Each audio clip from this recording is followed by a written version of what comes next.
saya ngobrol juga sama teman-teman saya yang Hmm. yang muslim. Heeh. Jadi saya tuh mikir ada yang berubah memang dari ajaran Hmm. ajaran yang saya anut gitu. Heeh. Terus yang berubah tadi apa ajarannya? Eh, Setelah saya ngobrol-ngobrol, Hmm. kenapa di Kristen itu Tuhannya itu Yesus? Terus? Padahal kan saya sih juga mikir, padahal kan di Perjanjian Lama pun ditulis di situ ada Allah, kata Allah. Hmm. Terus pas di Perjanjian Baru Tuhannya itu jadi Yesus Hmm. gitu. Hmm. Tapi yang sampai saya saya mikir sekarang tuh, sampai saya setiap ngobrol sama teman saya yang muslim, saya nggak pernah bilang, saya awalnya bilang oke, Tuhan Yesus, cuman Heeh. setelah itu oh iya, di kami pun juga istilahnya Yesus itu kan nama lainnya Isa, Hmm. sedangkan di muslim itu kan Isa itu kan nabi. Iya, Nah, betul. kenapa di Kristen itu jadi Tuhan gitu? Hmm. Terus Ya. memang ada beberapa mungkin yang masih kayak agak ganjal di saya, Hmm. di kayak masalah pernikahan. Hmm. Di Kristen kan dibilangnya tidak bisa diceraikan gitu. Ya. Sorry, itu mic-nya bisa di atas nggak? Oke. Taruh di atas. Apa yang sudah dipersatukan Disatukan oleh Tuhan Tuhan tidak tidak bisa boleh dipisahkan dipisahkan. Nah manusia. iya, cuman kan balik lagi ya, bukannya kita mau melanggar janji Tuhan atau gimana gitu. Ya, Cuman kan kalau misalnya, masa iya Tuhan setega itu sama kita, kalau misalnya di betul. satu sisi kita kita yang kita yang berjuang sendiri gitu. Hmm. Hmm. Ibaratnya kan kalau sebuah rumah tangga itu kan nggak bisa, ibarat kita naik kapal nggak bisa ngedayung satu dayung doang gitu, Iya, iya, harus dua-duanya gitu. iya. Oke, terus sudah mendengar bahwa Yesus dan Isa itu sama. Iya, Cuman kalau di Kristen Yesus jadi Tuhan, Isa masih di Islam hanya nabi. iya begitu. Kalau di Bible, kalau di Bible nih, Iya, Yesus ngaku nabi nggak? enggak sih. Ngaku. eh oh, di Bible ya. Di Bible, di Bible Yesus sendiri ngaku nabi, orang lain juga nyebut dia nabi. Oh, Kenapa jadi Tuhan? Gereja yang nuhani. oh, itu dari gereja. Ya, ya awalnya sih mungkin dari ajaran yang disebut dengan surat-surat Paulus. Heeh. Cuman menurut saya Paulus sendiri juga tidak menganggap Yesus sama dengan Bapa. Nah iya itu, betul. Ada beberapa ayat perkataan yang disebut atau dianggap perkataan Paulus, sebenarnya maksudnya Paulus itu bukan Yesus sebagai Allah gitu. Mm-mm.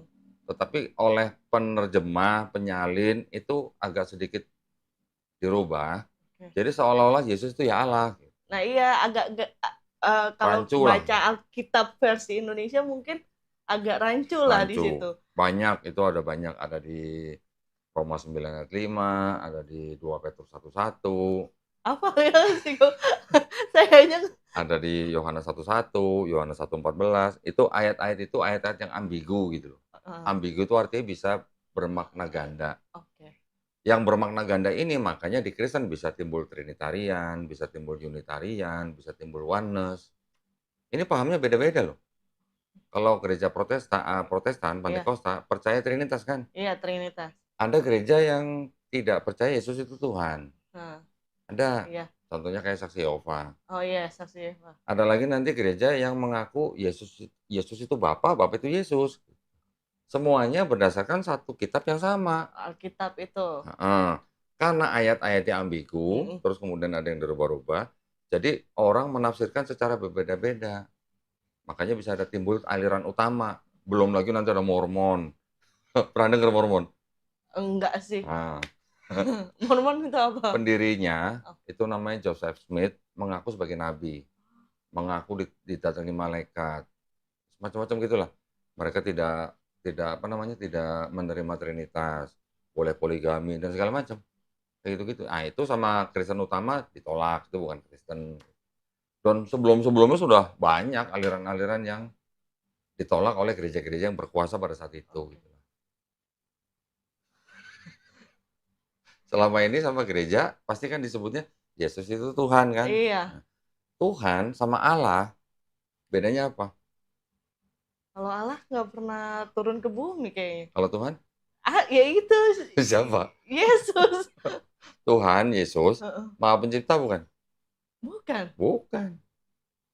Nah, bedanya Tuhan dan Allah itu sebenarnya kalau orang Kristen yang yang istilahnya yang nggak belajar teologi, Iya, mereka kan bilang sama. iya, Coba buka Kamus Besar Bahasa Indonesia. iya. Tuhan itu apa? Allah itu Allah itu apa? apa? Beda. Beda.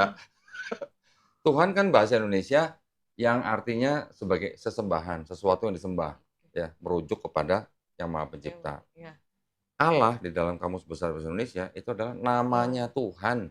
Nah, jadi Tuhan punya nama. Namanya itu Allah. Tuhan yang Maha Esa itu punya nama, namanya Allah.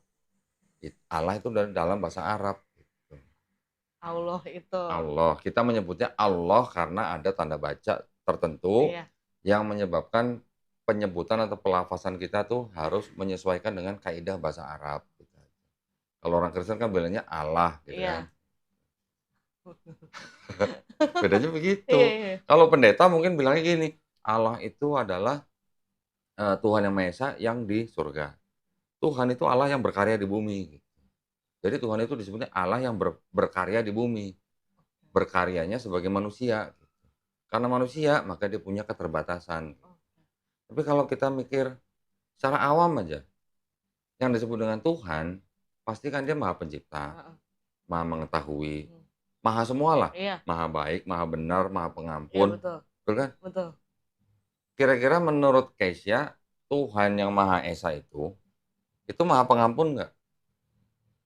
Iya. Iya. Iya.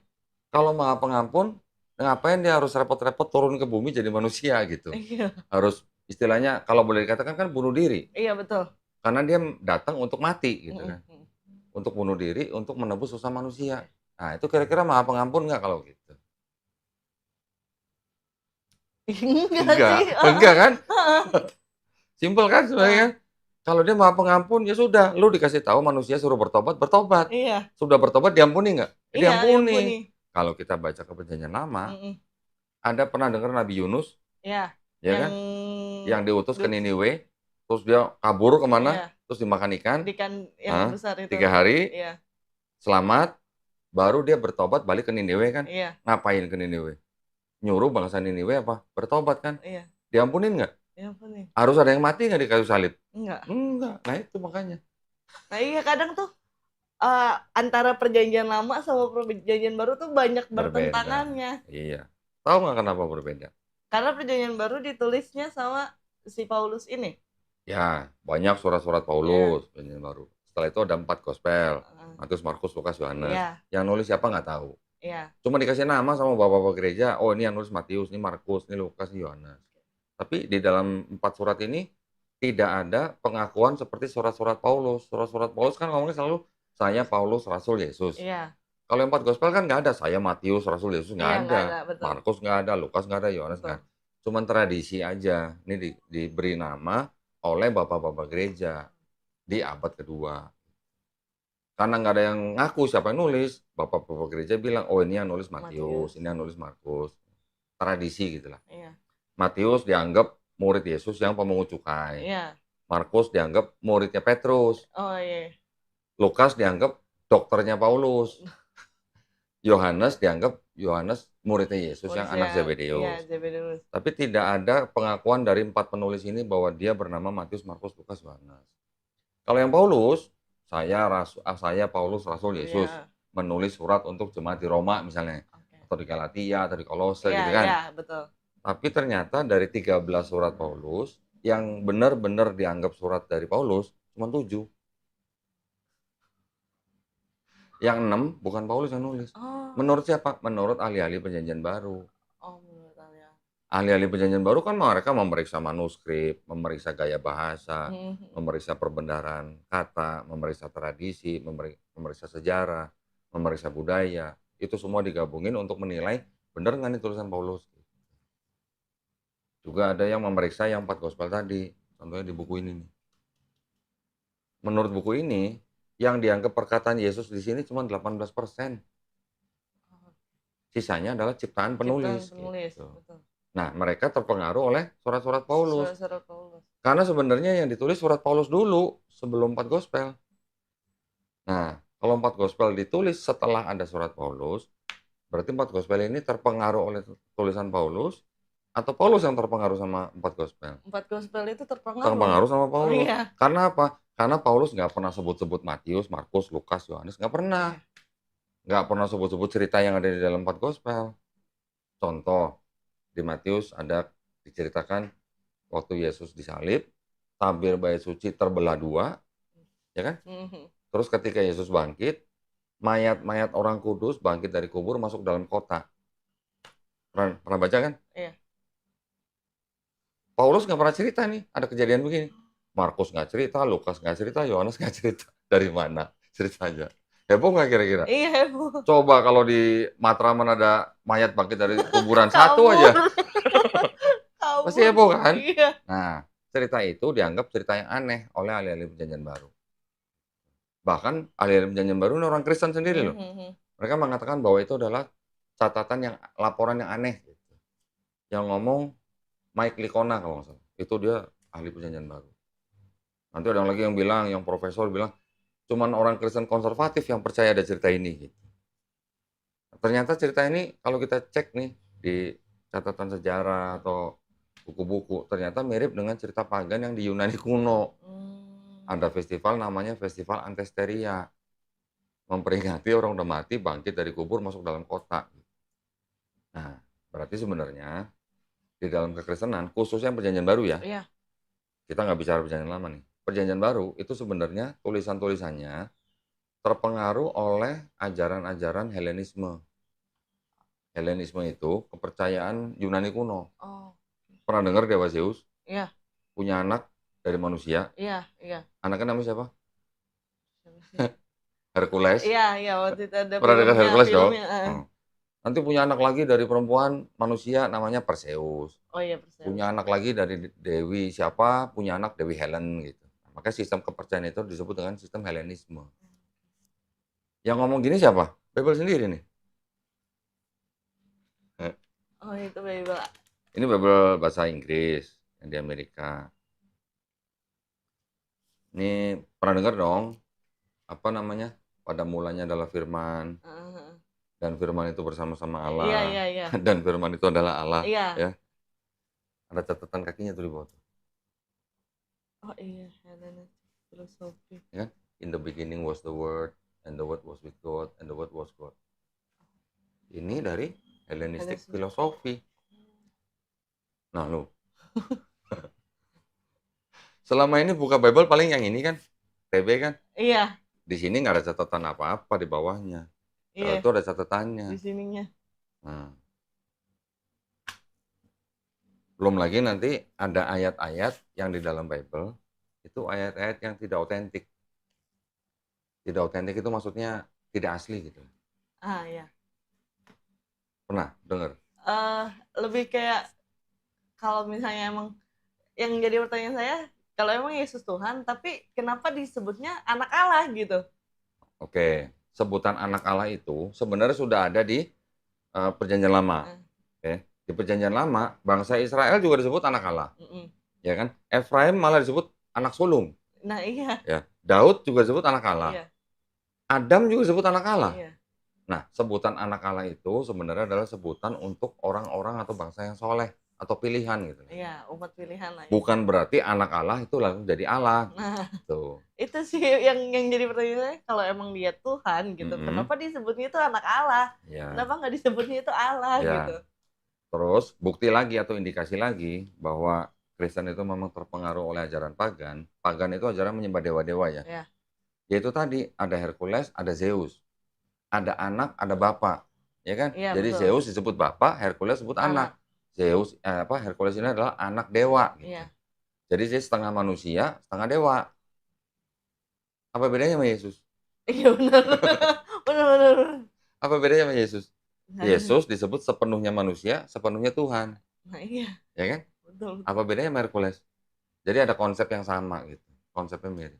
Jadi orang-orang pagan memang mempercayai dewa itu bisa jadi manusia. Ya, nanti punya anak dari manusia, punya anak setengah dewa, setengah manusia. Nah, konsep itu yang mungkin diadopsi oleh Kristen, khususnya di Perjanjian Baru. Ya, nanti ada lagi di daerah-daerah lain, orang menyembah dewa-dewa yang 3 tapi satu, satu tapi 3. Di Babilonia ada yang namanya Namrus, Tamrus, Semiramis. Pernah lihat dong patung Liberty, patung Liberty? Nah, itu adalah gambaran Dewi Semiramis, istrinya daripada Namrus. Itu Trinitas pertama tuh, zaman dulu, zaman kuno, sebelum ada Yesus. Ribuan tahun sebelum ada Yesus. Sudah ada konsep Trinitas. Nah, konsep-konsep itu kan yang memang dipercaya oleh orang-orang zaman dulu. Mereka mengadopsi sampai Kristen pun mengadopsi. Nanti ada lagi pernah dengar Dewa Serapis? Belum. Di Mesir, ada di Mesir. Di kuilnya Serapis ada lambang salib. Tapi salibnya di atasnya kayak bundaran gini. Oh, ada gini. Terus akhirnya pas ada Kristen, lambang itu diambil, separuh dipakai oleh orang pagan, separuh dipakai sama Kristen, disempurnakan menjadi bentuk salib. Tiap bulan dulu perjamuan kudus kan? Iya. Iya dong. Iya. Makan hosti kan, sama minum anggur kan? Inilah tubuhku, inilah darahku, ya kan? Iya, makanlah tubuh dan minumlah darahku. Untuk apa? Untuk mengingat Yesus. Iya. Katanya kan? Betul. Barang siapa makan roti dan minum darahku akan memperoleh hidup yang kekal. Itu masih apa? Oke? Iya. Itu ternyata sama dengan Dewa Osiris di Mesir. Dewa Osiris tubuhnya dilambangkan dengan roti, darahnya dilambangkan dengan darahnya dilambangkan dengan anggur. Barang siapa makan roti dan anggur, ya, tubuh dan darahnya Osiris akan memperoleh hidup yang kekal. Apa bedanya sama Kristen? Nggak ada bedanya. Tahu dong kata Injil, tahu kan? Tahu. Artinya apa? Kabar baik. Kabar baik itu. Ya kan? Kabar baik, ada juru selamat yang lahir. Iya. Yesus kan? Iya, betul. Julius Caesar di inskripsinya Romawi disebut sebagai juru selamat. Untuk semua umat manusia. Kaisar Augustus juga disebut juru selamat. Kelahiran mereka berdua juga disebut sebagai kabar baik. Di Markus 1 ditulis apa? Inilah kabar baik. Iya. Nah, ini kabar baik, ini kabar baik. Semua juga kabar baik. Iya, betul. Nama yang kelahiran kan. Jadi konsepnya memang banyak yang mengadopsi dari orang-orang yang memang sudah penganut pagan. Makanya ada sebutan anak, ada sebutan bapak. Kalau ada sebutan anak, ada sebutan bapak, karena mereka melihat anak ini punya kemampuan lebih dari manusia lain, dituhankan. Karena memang masyarakat situ masih kental dengan ajaran seperti itu. Pokoknya ngeliat manusia bisa bikin mukjizat, dewa, gitu. Dewa, disebutnya dewa. Gitu. Betul. Pernah baca ini nggak? Ini bukti ini, bahwa waktu Paulus dan Barnabas menyembuhkan orang lumpuh aja, mereka berdua langsung disebut dewa. Yang satu dewa Hermes, yang satu dewa Zeus. Belum pernah dengar? Belum pernah baca kali ini.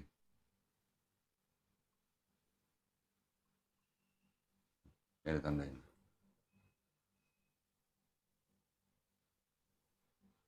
Paulus disebut apa? Paulus disebut apa? Dewa-dewa telah turun ke tengah-tengah kita dalam dewa-dewa. Oh iya benar. Paulus disebut siapa? Paulus disebut ini. Zeus bukan Hermes. Hermes. Barnabas disebut Zeus. Zeus ya. Jadi orang-orang sekitar situ pada zaman itu memang masih kental dengan kepercayaan-kepercayaan seperti itu. Makanya Yesus dianggap sebagai Tuhan atau dewa karena dia mampu membuat mukjizat. Apalagi sampai membangkitkan orang mati. Lebih hebat mana Yesus sama Nabi Yeskiel? Pernah baca Yeskiel? Belum pernah, lupa. Udah lupa 4 tahun kok. Nggak pernah megang yang namanya Alkitab lagi. Oke, Yesus membangkitkan orang mati ada berapa? Mungkin 2 atau 3 orang lah ya. Tapi yang paling terkenal kan Lazarus. Iya. Betul kan? Membangkitkan 1 orang mati yang mana dia mati belum dikubur. Iya, betul. Masih ada dagingnya. Masih ada ya dagingnya, kan? Betul. Cuma dikafanin gitu kan. Dia berdoa, minta izin Bapa, disebutnya Bapa, Bapak. minta izin, bangkit, hidup. Iya. Nabi Yeskiel itu melihat kumpulan tulang-tulang. Tulang ya, nggak ada dagingnya loh. Heeh. Tulang. Tulang ini dengan mujizat dia bisa Iya. tumbuh daging lagi, bisa hidup lagi, dan nggak cuma satu, banyak gitu. Hebat mana Yeskiel sama Yesus? Yeskiel dong. Kenapa bukan Yeskiel yang jadi Tuhan? Kalau cuma standarnya menuhankan orang hanya karena mujizat gitu Mhm. loh.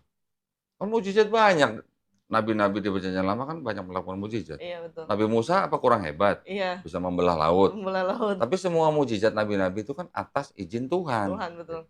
Bukan kekuatan nabi itu. Jadi seolah-olah gini, ketika Tuhan mengutus nabinya ya kepada bangsa tertentu, dia pasti mengimbangi apa yang menjadi kelebihan bangsa itu. Betul. Contoh bangsa Mesir, pada waktu bangsa Israel menjadi budak di Mesir, pada zaman itu orang-orang Mesir jago apa? Jago sihir. Musa diutus, dibekali apa? Tongkat. Iya. Ayo sihir lu apa? Orang-orang tukang sihir Mesir, Firaun, bisa menyihir jadi ular. Tongkatnya Musa dilempar jadi ular, ularnya tukang sihir Firaun dimakan sama ularnya Nabi Musa kan? Iya. Jadi sihir dilawan dengan sihir. Pada zaman Yesus, yang kelebihannya apa? Kelebihannya pada zaman itu tabib, pengobatan. Pengobatan, iya, penyembuhan. Jadi pengobatan dilawan dengan mujizat Yesus, pengobatan juga. Iya. Yang sakit disembuhkan, yang Yang lumpuh lumpuh disembuhin, iya. yang buta disembuhin, yang tuli disembuhin, Betul, bahkan yang betul. mati dibangkitin. Dihidupkan Untuk lagi. apa? Untuk memperingati orang bangsa itu pada zaman Iya. itu. Gitu. Mereka bisa apa? Tabib pengobatan dilawan dengan mujizat Iya. yang sama. Gitu. Begitu juga dengan Quran. Quran pada waktu diturunkan, bangsa Arab pada waktu jagonya apa? Jagonya syair. Nah, orang-orang Arab Quraisy terutama, mereka jago syair. Mereka ngelihat danau, mikirin cewek, bikin syair. Ngelihat pohon korma, apa, bikin syair. Semua dibikin syair sama orang-orang Arab. Dan memang mereka sangat hebat di dalam syair. Quran diturunkan, syairnya lebih hebat daripada syairnya orang Arab. Bahkan juara syairnya orang Arab mengakui, ini nggak mungkin karangan manusia. Sampai begitu. Jadi Tuhan atau Allah Subhanahu wa Ta'ala tuh setiap kali mengutus nabi selalu mengimbangi atau bahkan melebihi apa yang suatu bangsa itu punya. Gitu. Orang-orang pada zaman Yesus juga percaya seorang wanita bisa lahir tanpa ayah. Gitu. Ya kan? Sebelum-sebelumnya kan percayaan itu sudah ada. Iya. Ya kan? Makanya Yesus dilahirkan juga tanpa ayah. Nabi atau Isa Al-Masih gitu kan. Iya. Diciptakan oleh Allah Subhanahu wa Ta'ala hanya dengan apa? Hanya dengan kun fayakun. Iya. Jadi maka terjadilah. Iya, gitu. betul. Itu untuk mengimbangi juga gitu loh. Orang-orang yang percaya bahwa dewa ini apa nanti punya anak tanpa hubungan suami istri misalnya. Makanya kan banyak lambang-lambang atau patung, ya, patung-patung pagan itu yang ada sosok perempuan gendong bayi. Itu disebut anak ajaib, karena nggak ada ayahnya, gitu. Ya. Jadi kira-kira sebenarnya kalau kita mau open mind nih, copot dulu Kristennya, copot dulu Islamnya, atau agama apapun copot dulu. Kita belajar sejarah, belajar budaya, belajar agama dunia maksudnya ya. Ini ada konsep-konsep yang kok mirip dengan Kristen ya. Nah, jadi kalau ada yang mirip, mungkinkah Kristen ini agama yang memang baru, yang istilahnya diturunkan oleh Yang Maha Kuasa, atau mengadopsi ajaran-ajaran yang lama? Iya, betul. Ya kan? Iya. Karena tadi kan Paulus sama Barnabas saja disebut Hermes dan Zeus kan? Iya. Jadi orang-orang situ memang masih begitu, masih kental. Nah, itulah di Quran tidak ada sebutan bapak, anak bapak, nggak ada. Iya. Karena sebutan itu yang bisa membuat orang menuhankan si anak. Gitu. Jadi salah persepsinya. Di Quran nggak ada sebutan Allah sebagai bapak, Nabi Muhammad SAW sebagai anak, nggak ada. Sebutan itu yang dulu dipakai sama orang untuk menuhankan manusia. Tetapi kalau di perjanjian lama, anak Allah adalah sebutan untuk orang soleh. Nah, sekarang kalau kita bilang, kalau kita tilik lagi nih, kan tadi Kesia sudah bisa membedakan Kok beda ya Tuhan di Perjanjian Lama sama Tuhan di Perjanjian Baru ya? Heeh, Pernah baca Bilangan 23:19? lupa. Bilangan tuh. 4 tahun nggak gereja, lupa. Tadinya padahal aktif di gereja ngomong Jadi kalau di gereja pelayanan. ngapain? Ngobrol? Enggak, dulunya tuh pelayanan sampai pelayanan di gereja, cuman Oh ya ya? udah 4 tahun Pelayanan apa? singer, Oh, temuril. singer. Waduh, berarti suaranya bagus dong. Suaranya bagus bagus buat ngoceh-ngoceh maksudnya? Marah-marah gitu Buat kayaknya. marah-marah bagus. Apa tuh?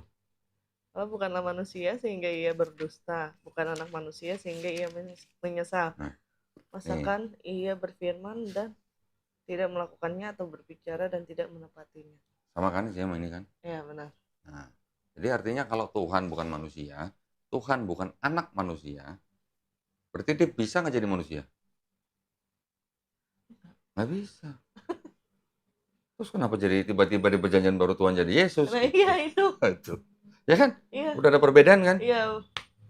Itu lagi. Maleaki, ingat Maleaki? Maleaki perjanjian Lama. Mm-mm. Dulu kan awal bulan pasti dibacain Maleaki 3:10 sama pendeta. Masa nggak ingat? Bawalah seluruh persembahan persepuluhanmu. Oh iya, Ah, oh iya. Baru inget ya. Baru inget ya. Ayat 6 tuh. Bahwasanya aku Tuhan tidak berubah dan kamu Bani Yakub tidak akan lenyap. Bahwasanya Tuhan itu tidak akan Berubah. berubah. Jadi kalau dia bukan manusia, dia bukan anak manusia, tidak akan berubah. Berarti bisa nggak jadi manusia? Nggak Enggak. bisa. Yesusnya disebut Tuhan dari mana gitu? Nah Kalau di iya. sini bilang Tuhan bukan anak manusia, Tuhan apa bukan manusia, Iya tidak betul. berubah. Kok bisa jadi Yesus? Nah iya begitu masuk perjanjian baru makanya Beda. beda. Tuh, makanya. Kalau Tuhan bukan manusia, Tuhan bukan anak manusia, Mas Fikri, sama nggak sama lam yalid walam yulad? Surat Al-Ikhlas, ayat ketiga. Sama. Ya, di Quran ada ayat surat Iya. Al-Ikhlas.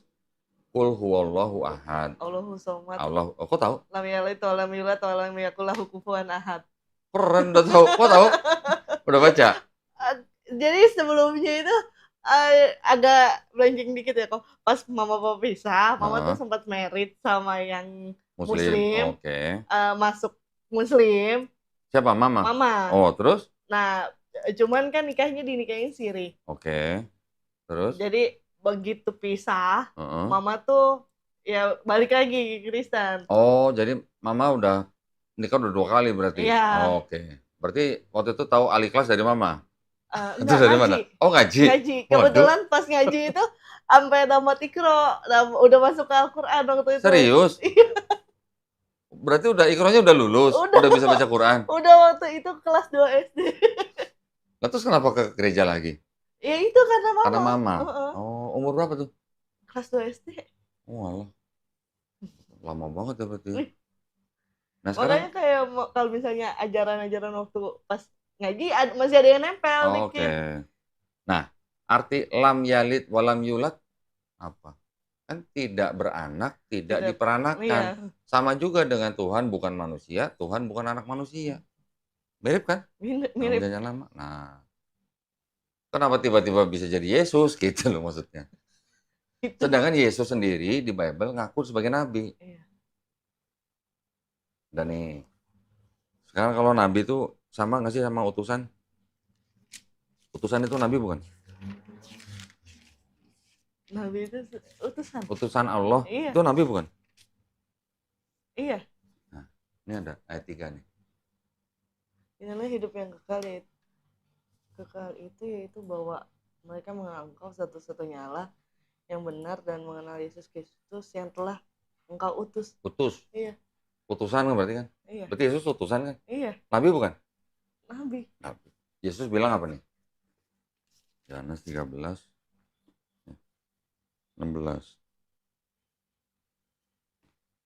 ayat 16. Aku berkata kepadamu sesungguhnya seorang hamba tidaklah lebih tinggi daripada tuannya, ataupun seorang utusan daripada dia yang mengutusnya. Utusan tidak lebih tinggi dari yang mengutus. Mengutus. Nah, berarti Yesus lebih tinggi dari Bapa nggak? Enggak dong. Enggak dong. Nah, ada lagi nih yang Yesus bilang seorang nabi tidak dihormati di tempatnya sendiri. Itu Yesus bilang seorang nabi, berarti kan sama juga dengan dia. Iya. Bentar ya, bentar.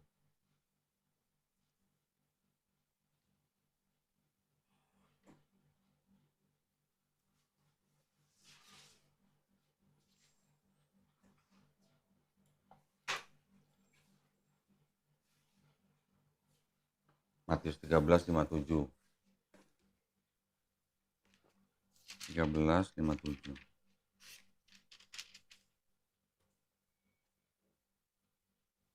Nih, 57. Ayat Lalu mereka apa? Kecewa kan?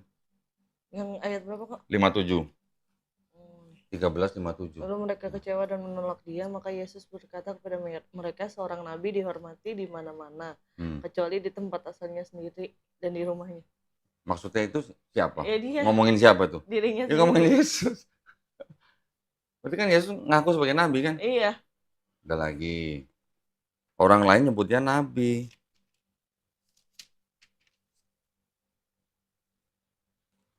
Ini jangan diperhatiin kata Tuhannya ya.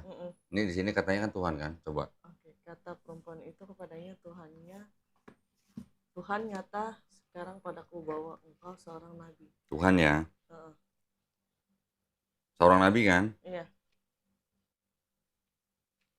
Kalau di sini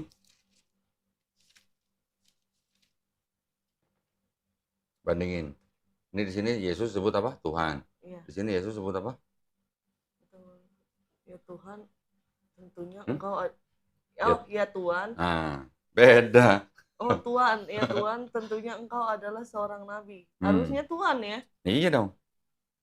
Dia kan perempuan itu ngomong ke Yesus Tuhan berarti. Sekarang perempuan itu tahu dari mana kalau Yesus itu Tuhan gitu. Iya betul. Tahu dari mana gitu.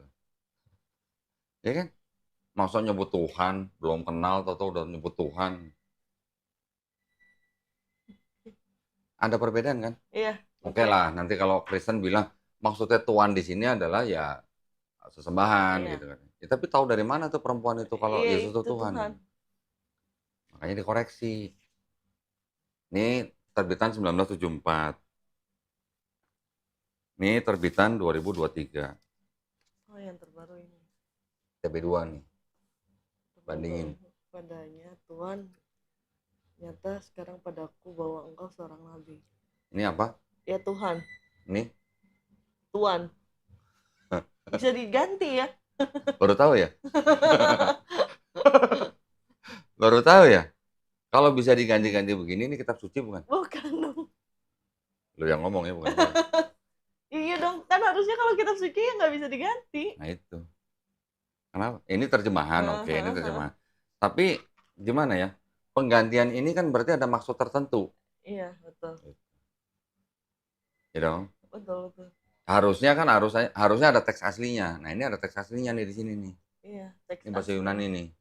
Di sini teks aslinya artinya itu memang harusnya Tuhan.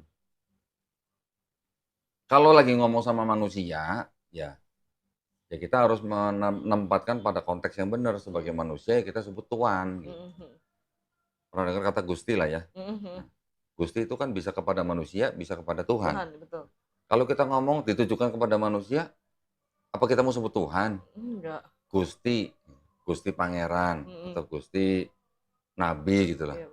Untuk orang yang kita hormati kita sebut dengan Gusti. Tapi kalau kita ngomong kepada Tuhan, boleh. Gusti Allah boleh. Itu kan harus tepat gitu loh konteksnya. Iya, mau ke manusia atau mau ke Tuhan gitu. Nah itulah kata kurios itu. Nggak usah teks aslinya yang dirubah lah.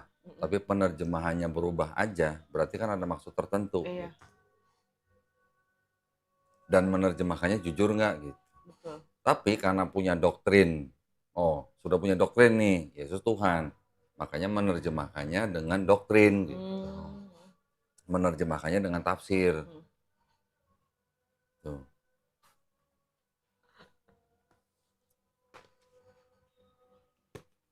Udah 4 tahun gak ke gereja, lama juga ya? Lama. Udah nggak percaya Yesus Tuhan? Atau masih ada sedikit? Kalau misalnya kepercayaan Yesus Tuhan, enggak sih kok. Dari emang pas, jadi sebelum itu tuh sempet pas SMP itu nggak Heeh. gereja lagi. Heeh. Kayak marah kan sama Tuhan, Heeh. kayak kok Tuhan ngasih kayak gini sih, nyokap bokap pisah gitu, Oke. kenapa nggak bisa satu gitu. Ya. Udahlah, ngambek lah itu. Hmm. Terus eh pas itu ada kali sekitar 2 tahun atau 3 tahun Nggak gereja. ke gereja. Oke. Begitu gereja lagi, Hmm. yang apa, setiap dengar khotbah Hmm. sama pendeta ngomong Yesus, Tuhan Yesus gitu, Hmm. kayak kayak kayak aneh gitu. Menolak. Heeh. It- itu dari umur berapa tuh? Mungkin pas umur 15 apa 15. ya 13 sama sekitar segitu lah, 14-15 tahun. Iya. Udah nggak percaya Yesus Tuhan. Ya udah, Yesus tuh utusan gitu yang Oke. Jadi kalau ke gereja percayanya Yesus Tuhan bukan? enggak. Jadi Enggak. kalau berdoa ya udah, ya Allah, Oh, ya Bapak. ya Allah ya Bapa, baru yang nyebut Yesus tuh ya Yesus gitu, nggak ada nama, nggak pakai Tuhan, embel-embel Tuhannya atau apa gitu. Selama ini begitu. Iya, Berapa tahun? sampai Sampai akhirnya sampai kemarin 4 tahun terakhir. iya nggak gereja tuh. Nah kemarin ini kayak kok bilang itu apa namanya, ngimpi gitu kan, Hmm. ngimpi. Kalau masalah mimpi, jujur Keisha sering gitu Hmm. istilahnya, yang namanya 4 tahun belakangan ini tuh, pas 2 tahun sebelum gereja, Hmm. udah 2 tahun gak gereja tuh, ngimpi. Lihat apa? Kayak ada yang ngomong, cuman mukanya nggak jelas itu, Heeh. cuman bayangan putih. Oke. Ngomong Kamu apa? kamu mau kemana gitu? Ah, cuma gitu doang. Iya. Nggak Terus di... udah bangun tuh. Oke. Terus setiap misalnya lagi bengong gitu, Hmm. cuman dalam dalam hati tuh kayak kayak ngucap lafal, entah itu yang Kisah inget tuh itu bahasa Arab, cuman Kisah nggak tahu apa yang Kisah ucap gitu. Oh gitu. Oh, berapa kali ngimpi gitu? Enggak, itu kalau itu kondisinya lagi bengong, kadang Hmm. lagi bengong tuh tiba-tiba kayak ngucap, terus sadar sendiri, Oh. ngomong apa sih gitu, Oke, oke, kayak oke. kok bisa gitu nyebut itu, padahal artinya nggak tahu gitu. Ya, ya, ya, ya. Oh. Lah, udah selama itu nggak percaya Yesus Tuhan, tapi masih bertahan di Kristen. Ya, Iya. ada yang begitu ya? Ada nih Kesha nih. Ya mungkin itu makanya ya udah pas 4 tahunnya itu, Mana sih kok bisa ngaku Kristen? makanya Ini kitab suci apa? Katolik, Ini apa? tidak untuk diperdagangkan. Nah, pasti Kesha nggak pernah lihat. Nggak Ya kan? Ini ada dengan pengantar dan catatan lengkap. lengkap ya. Tahun 2009 kan? Iya, Apa nih? dipersembahkan kepada umat Katolik Indonesia oleh Oleh? Direktorat Jenderal Bimbingan Masyarakat Katolik, Hmm. Departemen Agama Republik Indonesia. Nah, pernah dengar dong ajaran Trinitas? Tahu dong. Tahu. Ada Bapa, Putra, dan Ya, Roh Kudus kebetulan kan? SMP di Strada. Oh, oke. Berarti tahu kan? Ayatnya inget nggak nih? Ayat 7 nih. 7. Coba dibaca. Sebab ada di Sebab apa? sebab ada 3 yang memberi kesaksian di dalam sorga, Bapa, Firman, dan Roh Kudus, dan ketiganya adalah satu. Hmm. Nah, iya benar. Terus sampai dikata di bumi Benar. dan Ini lanjut. dan ada 3 yang Memberi kesaksian di bumi. nah udah ini ada catatan nih ayat 7 sampai Nih. 8 di dalam surga sampai di bumi kan? Iya, Coba betul. baca tuh Bagian ayat ini tidak terdapat dalam naskah-naskah Yunani yang paling tua dan tidak pula dalam terjemahan-terjemahan kuno. Bahkan tidak dalam naskah-naskah yang paling baik dari Vulgata. Bagian ini kiranya aslinya sebuah catatan di pinggir halaman salah satu naskah terjemahan Latin yang kemudian disisipkan ke dalam naskah-naskah oleh penyalin dan akhirnya bahkan disisipkan ke dalam beberapa naskah Yunani. Karenanya bagian ini tidak Karena bagian ini pasti tidak asli. Halo, tidak asli apa? Masuk dong. Nah, lo yang ngomong ya, bukan gue. Dan ini baru satu ya, Mm-mm. dari sekian banyak. Banyak ayat yang seperti ini gitu. Disisipkan, ditambahkan, bahkan ada yang dipinjamkan. Oke. Dipinjamkan loh, Iya, iya. pinjam nggak balik-balikin. Ya, kasih contoh lagi, contoh lagi. Banyak yang begini.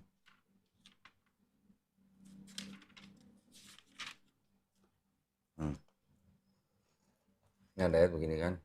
Karena anak manusia datang untuk menyelamatkan yang hilang. Nah, ini apa katanya? Ayat ini tidak terdapat dalam kebanyakan naskah. Ini Matius ya? Kiranya, Matius 18 ayat iya benar. 11 ya. Nah, Kiranya tidak asli dan diambil dari Lukas 19 ayat 10. tuh, kiranya tidak Asli. asli. Ini ada lagi ayat begini. Jenis ini tidak dapat diusir kecuali dengan berdoa dan berpuasa. Matius 17 ayat 21. Apa katanya? Ayat ini tidak asli dalam Matius tetapi diambil dari Markus 9 ayat 29 dengan ditambah dan berpuasa. Udah dipinjam ditambahin lagi Iya, kan? Nah, banyak dong. banyak. Dirubah-rubahnya. Banyak yang seperti ini.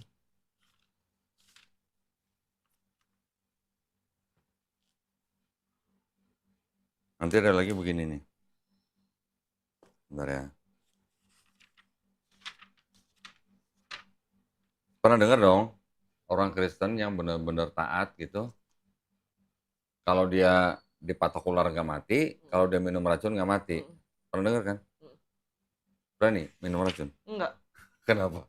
Ada ayatnya kok. Matilah. Ada ayatnya, lu bakal selamat kalau minum racun. Kan udah nggak taat. Oh berarti kata. Nah sekarang pendeta berani nggak? Nah, iya. Nah gitu ya. Ini sebentar nih.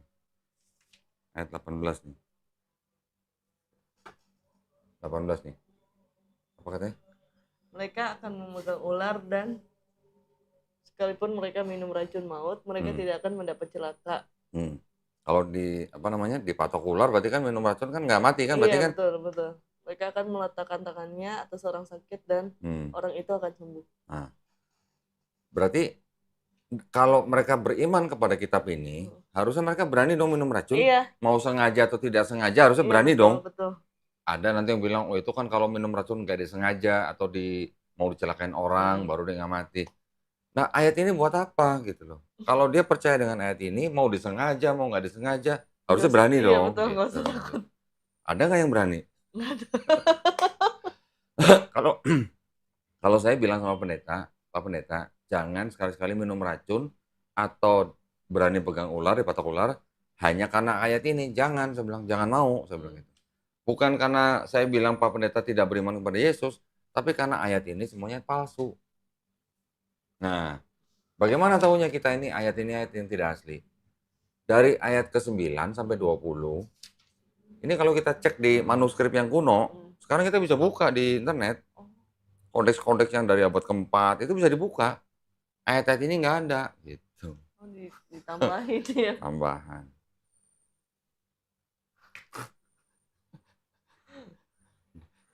Serem dong. Tapi kan tidak semua jemaat tahu. Nah ini kan tidak untuk diperdagangkan. Ini yang pegang mungkin cuma calon-calon pastor. Makanya gua kalau debat sama pendeta gua bawa-bawa ini. Kalau mau bantah, bantah inilah. Iya betul. Ya kan, jangan bantah saya cuma bacain doang. Betul. Gitu. Ini susah nyarinya. Iya, orang tidak diperdagangkan. Iya, cuma 3.000 eksemplar. Nah, jadi ya kalau kita pikir secara open mind aja, bisa nggak sebuah kitab kalau ada ayat-ayat yang tidak otentik disebut sebagai kitab suci? Satu. Bisa nggak kalau sebuah kitab ada kontradiksi-kontradiksi dalamnya disebut sebagai kitab suci? Nggak bisa. Bisa nggak sebuah kitab disebut sebagai kitab suci kalau di dalamnya ada ayat-ayat yang tidak sesuai dengan ilmu pengetahuan? Mau contoh nggak? Kelelawar itu burung bukan?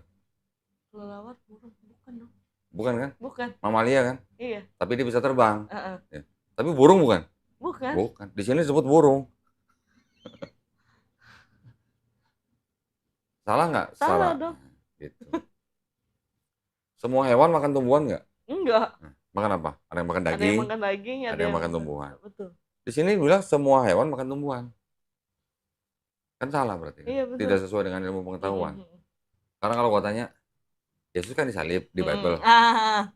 Kira-kira Yesus rela nggak disalib? Kalau logika manusia ya? Enggak, dari ayat-ayat Bible Oh, aja. Dari ayat Bible aja. enggak kan? Taunya enggak dari mana? Ya dia aja kan pas pas di taman apa? Getsemani. Getsemani berdoa kan sama Allah. Hmm. Dia berdoa sambil Ketakutan. Iya, ketakutan. Berarti dia kan nggak rela tuh, Iya, kelihatan nggak rela kan? heeh. Dia doanya apa? Jikalau bisa, lalukanlah cawan ini daripadaku. Iya. Cawan itu adalah lambang penyalipan. Berarti kan Yesus lagi minta kalau bisa aku jangan disalib dong. Iya, betul. Ya walaupun di akhirnya dikatakan tapi bukan kehendakku yang jadi, tapi kehendakmu yang jadi. Berarti kan itu indikasi bahwa Yesus sebenarnya nggak rela disalibkan. Sebelumnya, sebelum ngumpet di Taman Getsemani, Yesus nyuruh murid-muridnya jual jubah. Beli apa? Beli pedang. Oh. Buat apa pedang? Buat berantem. Kalau orang lagi dia tahu bahwa dia mau ditangkap. Terus dia nyuruh anak buahnya atau murid-muridnya jual jubah, beli pedang. Kira-kira buat apa pedang? Buat berantem, takut. Buat jaga-jaga dong. Masa buat motong bawang kan nggak Iya, mungkin. bener. Berarti rela nggak dia ditangkap? Enggak. Nggak rela. Ya kan? Iya, betul. Waktu dia di sidang, dia diem aja atau banyak ngomong? Diem aja. Ada yang diem aja. Ayat-ayatnya yang banyak diem, ada ayat-ayatnya yang banyak ngomong. Iya, betul. Kalau dia banyak ngomong berarti takut. Berarti kan dia nggak mau disalib, gitu kan? Terus waktu Yesus ditampar, waktu lagi di sidang kan dia ditampar sama tentara penjaga. Yesus ngomong apa? Salahku apa? Kalau aku nggak salah, kenapa aku ditampar? Iya. Padahal Yesus ngajarin murid-muridnya apa? Kalau ditampar pipi kanan, kasih pipi kiri. Pernah nggak? Waktu jadi Kristen pernah nggak? Ditampar orang pipi kanan, kasih pipi kiri. Balas. Kenapa balas? Berarti lu nggak ikutin ajaran Yesus di Bible. Nah, kasihlah musuhmu.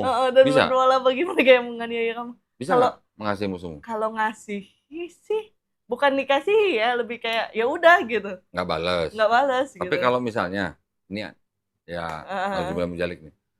Keluarganya Kesia misalnya, didatengin perampok. Mau dirampok nih. Gimana cara yang ngasih perampok itu? Ambil. Itu? Ya enggak kan? Manggil orang. Banyaknya. Kalau misalnya ada yang misalnya nih ya, ada yang perkosa atau sampai istilahnya sampai terburu sampai dibunuh gitu, lapor polisi nggak? Ya iya dong. Kenapa?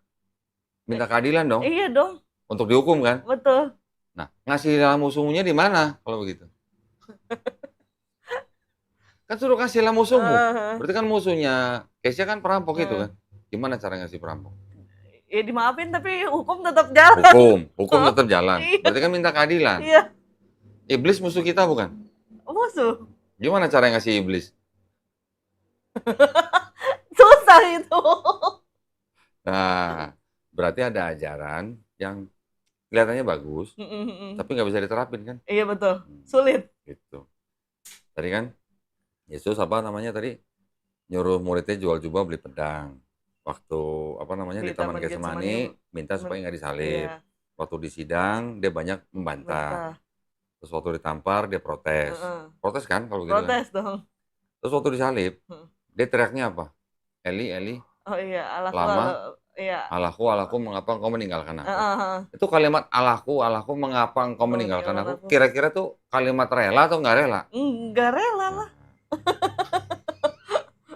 Berarti kan sebenarnya indikasinya menurut ayat di Bible sendiri, Yesus nggak rela disalib. Iya. Betul kan?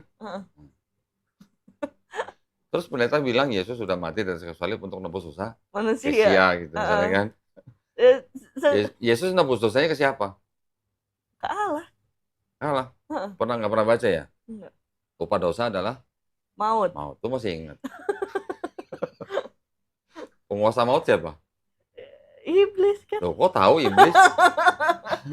Nah, kalau Kesia berdosa, upah dosa adalah maut, penguasa dosa adalah iblis. Terus Yesus nebus dosanya ke siapa? Ke iblis dong kalau begitu. Kok seru? Lah bener nggak? Iya benar sih. Mau baca ayatnya? Ada di sini. Ibrani 2 ayat 14. Nih, ayat 14. Siapa penguasa maut? Iblis. Di Roma 6 ayat 23. Sebab upah dosa ialah maut, tetapi karunia Allah ialah hidup yang kekal dalam Kristus Yesus Tuhan kita. Jadi kalau upah dosa adalah maut, penguasa maut adalah iblis, Yesus nebus dosa manusia, Yesus nebus dosa ke siapa? Ke iblis dong. Gimana dong? Ini yang ngomong loh ya, bukan Iya, gue ya. iya. Iya, sebenarnya kalau misalnya Bener nggak logikanya? benar Pak, kalau dipikir pakai logika ya gitu. Nah, cuman kan kalau di gereja kan bisa Iya dipelintir-pelintir. sih, doktrin lagi Jadi balik. doktrin lagi, jadi seolah-olah ya diarahkan untuk tetap menyembah Yesus sebagai Tuhan. Gitu. Bener kan? Bener.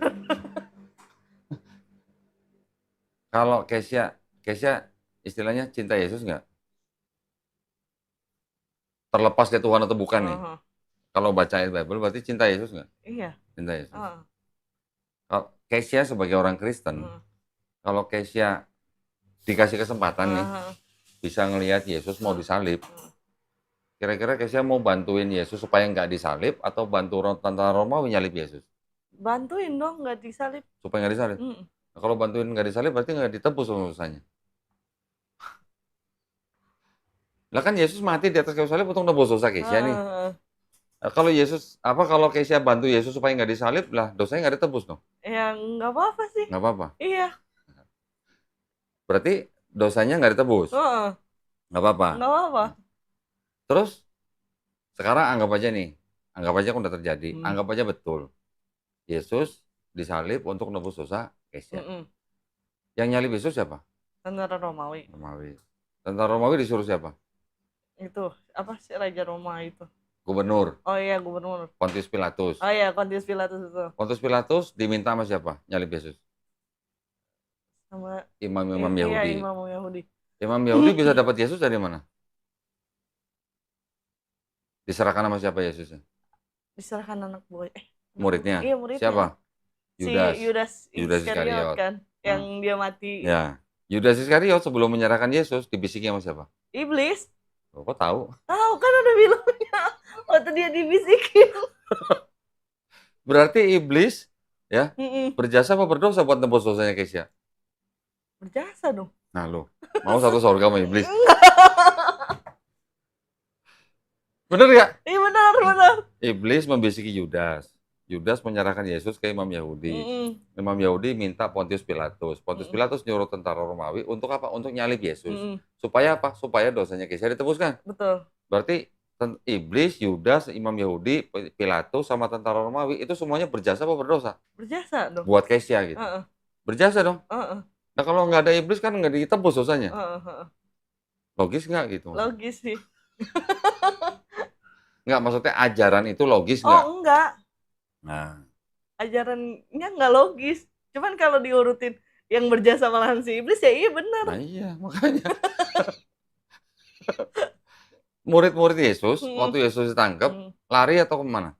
Lari nggak? Lari, kan ada yang sampai menyangkal. Iya, Petrus. Lari semua kan? Iya. Kenapa lari?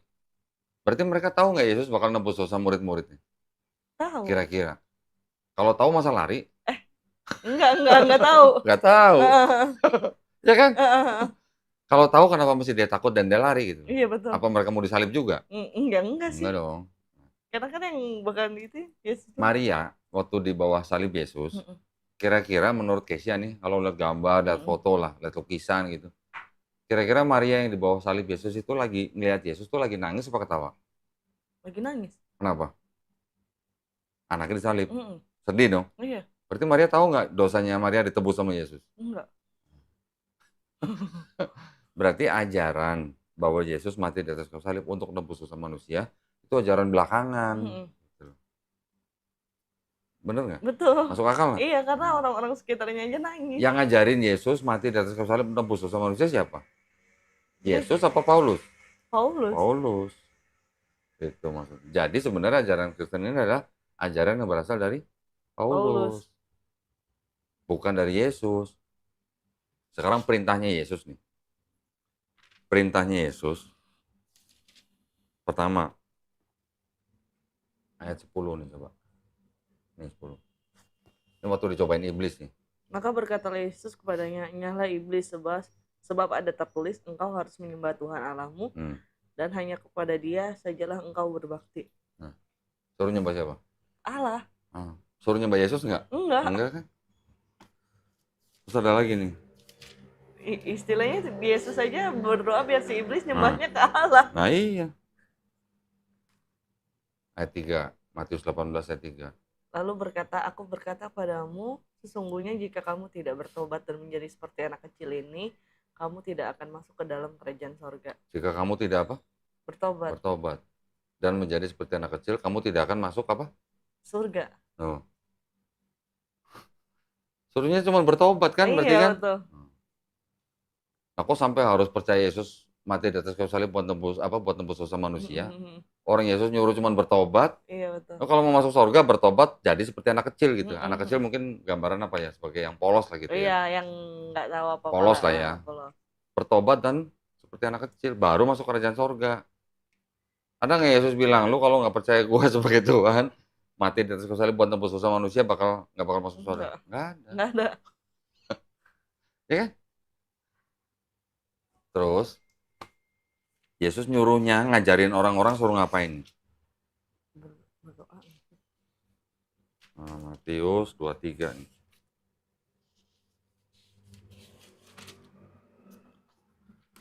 Ayat 1 sampai 4 lah atau 5 gitu.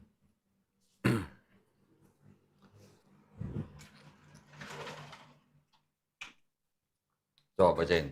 Maka berkatalah Yesus kepada orang banyak dan kepada murid-muridnya, katanya, ahli-ahli Taurat dan orang-orang Farisi telah menduduki kursi Musa. Sebab itu turutilah dan lakukanlah segala sesuatu yang mereka ajarkan kepadamu, tetapi janganlah kamu turuti perbuatan-perbuatan mereka, karena mereka mengajarkannya tetapi tidak melakukannya. Mereka mengikat beban-beban berat lalu meletakkannya di atas bahu orang, tetapi mereka sendiri tidak mau menyentuhnya. Jadi Yesus nyuruh orang banyak suruh ngapain? Turutilah ajaran apa? Ajaran ini. Turutilah ajaran orang-orang Farisi. Nah, ajaran apa tuh orang-orang Farisi itu? Ajaran Taurat kan pasti. Iya, ahli Taurat.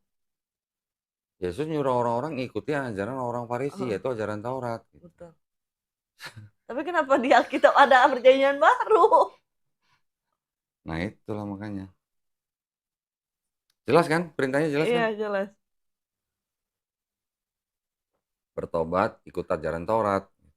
Jangan ikut kelakuan orang Farisi, karena orang Farisi dianggap sama Yesus munafik. Iya. Gitu. Ya kan?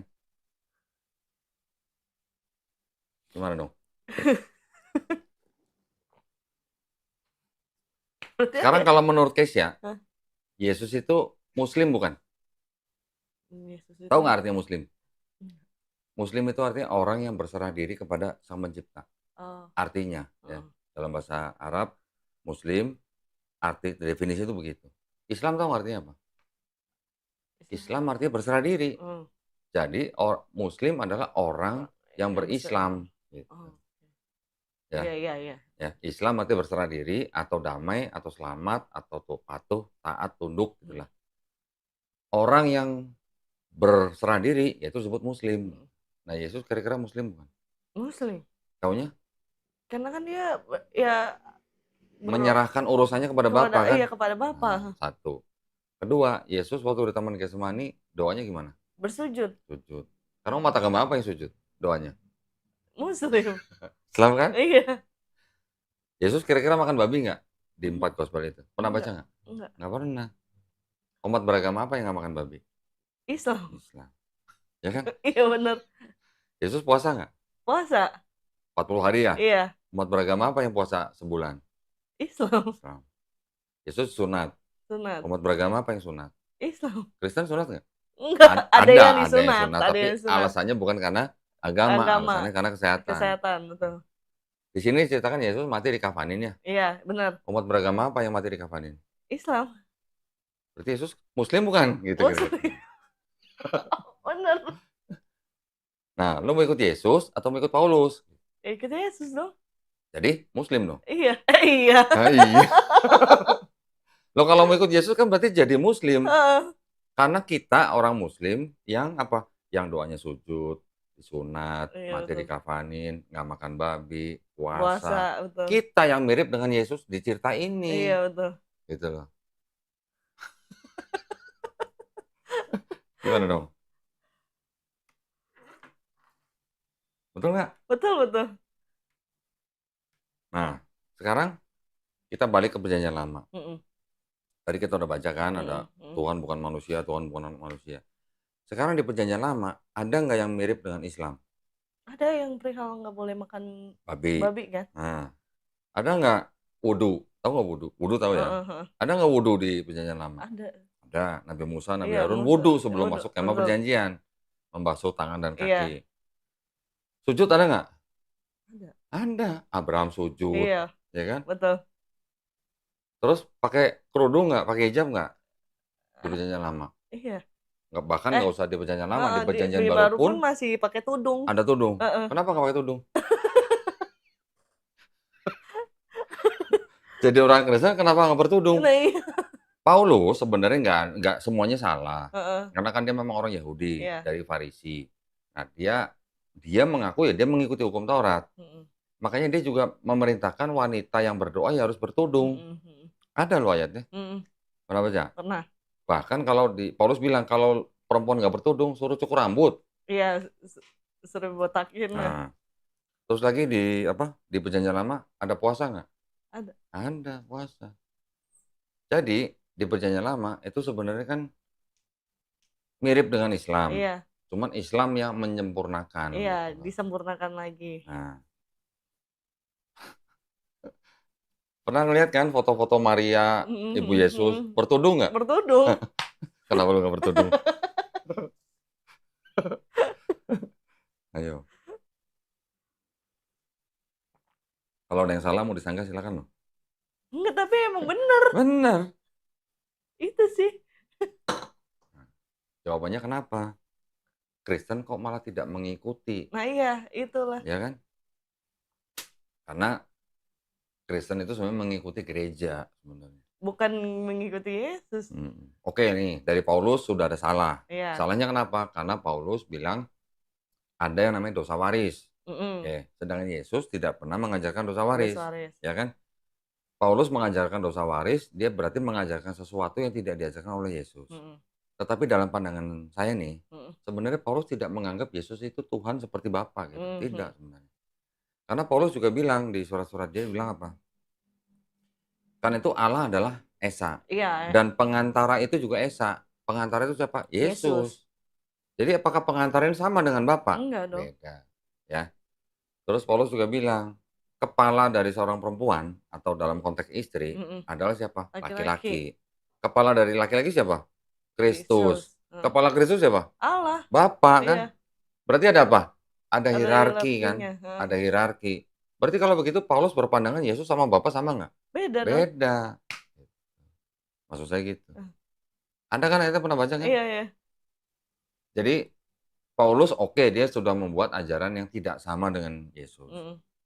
Tetapi sampai di taraf itu pun Paulus juga tidak sampai menuhankan Yesus yang setara dengan Bapa. Gitu ya. Nah, ajaran ini yang tadi saya bilang dipelintir oleh gereja sehingga dianggap Paulus menganggap Yesus setara dengan Bapa. Gitu.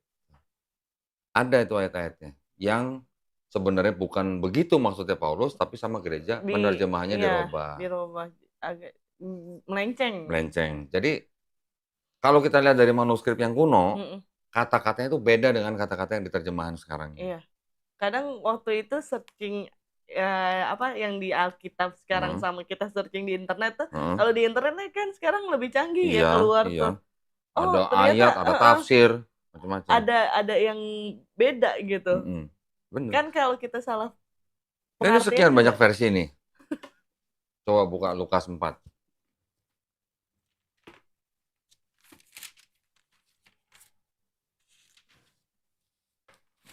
Ayat. 44. Dan ia memberitakan Injil dalam rumah-rumah ibadat di Yudea. Yudea. Ya. Ini baca yang 44. And he was preaching in the synagogue of Galilee. Sama nggak? Beda. Nah, Galilea sama Yudea jaraknya berapa kilo? Tahu nggak? Jauh. 70 mil. Nah, jauh kan? 70 mil tuh kira-kira 113 kilo. Kalau ada perbedaan begini, berarti yang salah yang mana kira-kira? Yang ini dong. Kan nggak mungkin dong dua-duanya benar. Iya. Yang mana yang salah? Yang ini. Tahu dari mana yang itu Karena salah? kan ini terbitan baru. Ya, bukan karena terbitan barunya, tetapi karena ini masing-masing menerjemahkan dari manuskrip atau teks kuno yang berbeda. Oh, teksnya berbeda. Iya. Menerjemahkannya mungkin nggak salah, tapi sumbernya yang salah, yang Oh beda iya, gitu loh. sumbernya. Beda sumber. Hmm. Beda loh.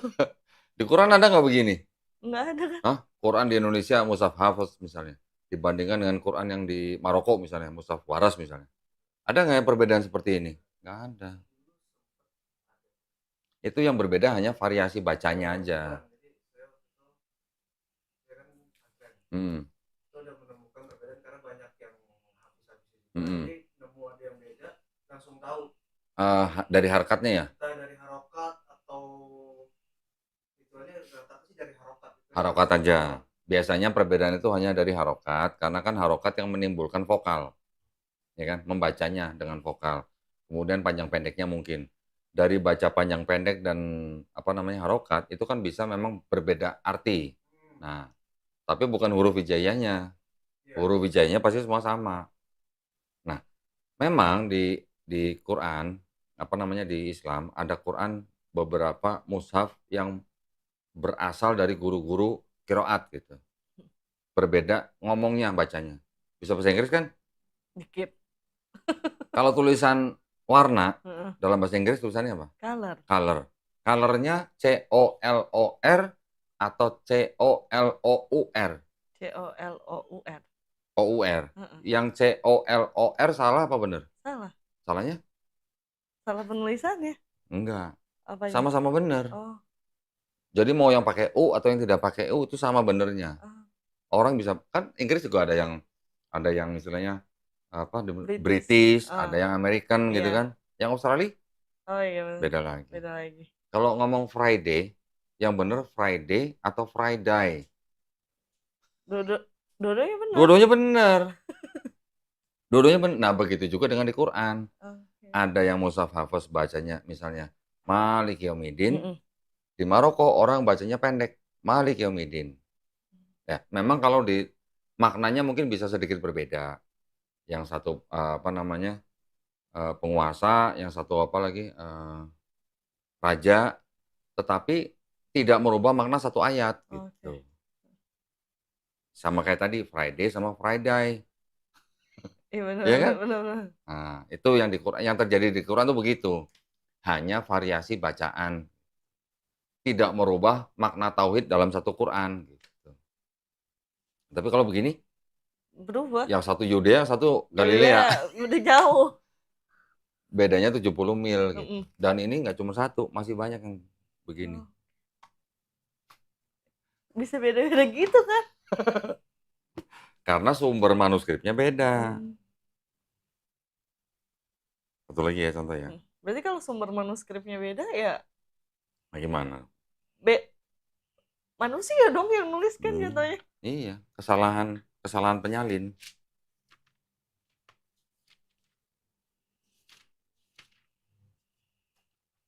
Nih, Yoyakin berumur berapa? 18 tahun. 18 tahun. Iya. Ini nggak tahu gue yang nggak bisa bahasa Inggris atau yang salah nulis atau gimana nih yang kuning. Jehoiachin. Sama. Was 8 years old. Berapa? 8 years. Yang di Indonesia tadi berapa? 13. 18. 18, iya. Yang Inggris? 8 tahun. Nah lo, yang 10 tahun kemana? Diskon? Oh iya bener itu. Lalu gimana? Yang salah yang mana kira-kira? Yang nggak tahu. Ya kalau dianggap ini sebagai kitab suci, Heeh. berarti kan harus ada yang salah. Iya benar. Karena nggak mungkin Oh, dua-duanya benar. iya berarti kan Gitu.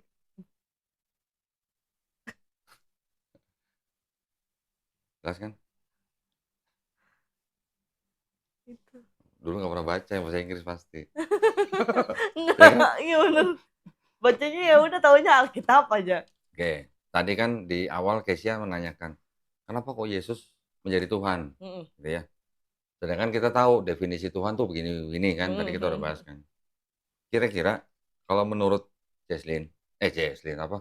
Kesia, Tuhan yang dianggap untuk Yesus itu, Tuhan itu kan diceritakan disalib dan mati. Mm-mm. Di hari ketiga bangkit. Mm-mm. Bangkit sendiri atau dibangkitkan? Dibangkitkan. Nah, masa Tuhan dibangkitkan nggak bisa bangkit sendiri? Kan di Alkitab, Taunya dibangkitkan dari mana? di Alkitab kan Memang iya. tulisannya Allah membangkitkan Yesus. Heeh. Kalau Yesus Tuhan, Heeh. kenapa Yesus nggak bisa bangkit sendiri Ya gitu iya. maksudnya? Ya kan? Heeh. Maksudnya kan ada kejanggalan gitu loh. Iya, iya betul. Kalau mereka bilang Allah dan Tuhan sama, sekarang samanya di mana kalau ada ayat begini nih. Ayat 14. Allah yang membangkitkan Tuhan Lalu, akan membangkitkan kita juga oleh kuasanya. ada yang aneh nggak kira-kira? Iya aneh. Allah membangkitkan Tuhan. Tuhan. Terusnya Tuhan kali ya. Harusnya Tuhan. Kenapa Ya. jadi Tuhan? Ya itulah teologi. Jadi memang di Bible ini tujuannya adalah mereka ingin mengedepankan doktrin teologi bahwa Yesus adalah Tuhan. Cuman ya kalau sudah jadi penerjemahan begini jadi pada salah Iya kaprah. betul. Allah membangkitkan Tuhan. Tuhan. Nah lu Bingung. pikir sendiri dah. Ya bingung ngejelimet malahan. Coba. Gitu. Nanti ada yang bilang, oh kan Yesus kan firman. Ya, firman itu kan ada di dalam Bapa. Mm-mm. Nah, firman itu yang membangkitkan Tuhan. Jadi seolah-olah tuh Yesus bangkit sendiri sebenarnya gitu. Iya. Kan pusing lagi. Kan mereka memang sukanya yang pusing-pusing begitu. Iya sih. Mereka bilang kita nggak ngerti. Heeh. Ya tapi sekarang logikanya aja gimana? Iya. Kalau pakai logika. Logikanya kalau Tuhan bisa mati nggak gitu. Iya.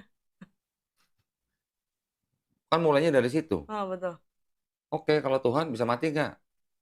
Tuhan, apa namanya, maha mengetahui nggak? Iya dong. Yesus mengetahui nggak? Enggak. Kan dia mintanya sama Bapa. Nah, Yesus saya ditanya hari kiamat kapan nggak tahu kan? Enggak Yang tahu tahu. hanya Bapa. Heeh.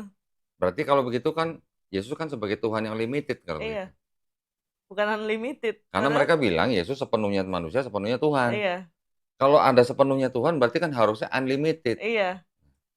Nah, masa Yesus tanya hari kiamat nggak tahu, cuman Bapa aja yang tahu. Iya. Nah, waktu Yesus mau ngutuk pohon ara, Yesus Hmm. tahu nggak tuh lagi nggak musim? Nggak tahu. Lagi nggak musim, dia kutuk pohonnya sampai pohonnya mati kan? Heeh. Nah, itu ada cerita-cerita yang memang ya gimana ya, nggak logis gitu. Mm-mm. Kalau istilahnya manusia biasa, bukan Tuhan, masih oke lah ya, Mm-mm. masih make sense gitu. Kalau Tuhan masa nggak tahu lagi nggak musim pohon sampai dikutuk pohonnya, salah apa gitu Iya pohonnya? betul. Padahal di dalam perjanjian lama atau tradisi Yahudi, kita tuh nggak boleh matiin pohon. Itu ada ajaran begitu di Yahudi.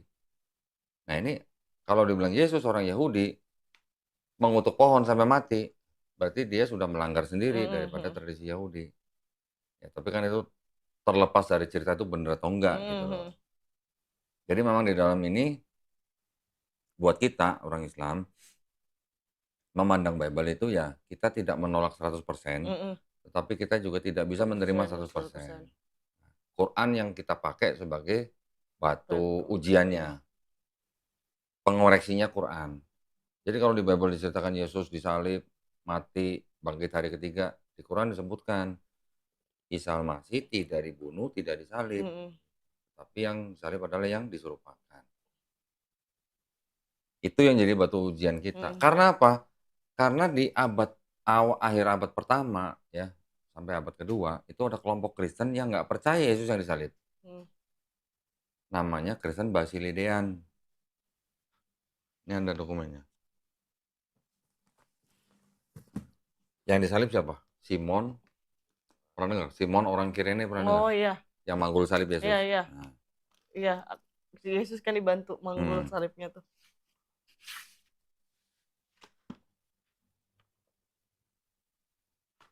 Yesus melihat penyaliban itu dari jauh sambil tertawa. Ini terusnya gitu. Jahat dong.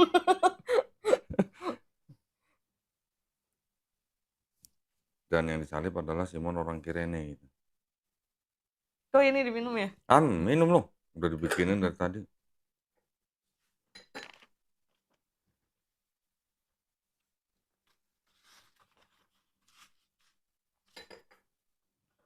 (473) Nah, bahasa Inggris tapi. Diceritakan Yesus melihat dari jauh penyaliban itu, yang disalib adalah Simon orang Kirene. Kalau orang Kristen bilang ini kitab palsu gitu, apokrifa gitu, karena tidak jelas siapa yang nulis. Lah, 4 gospel juga nggak jelas siapa yang nulis. Jadi apa bedanya 4 gospel sama ini gitu? Sama-sama nggak jelas yang nulis siapa gitu.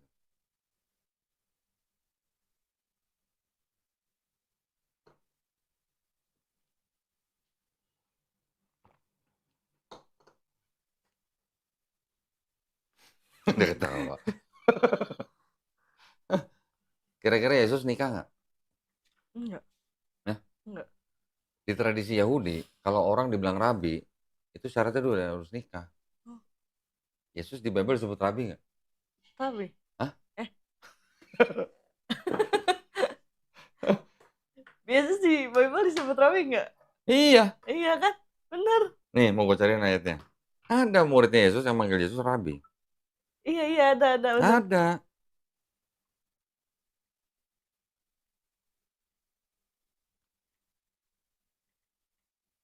Matius 2.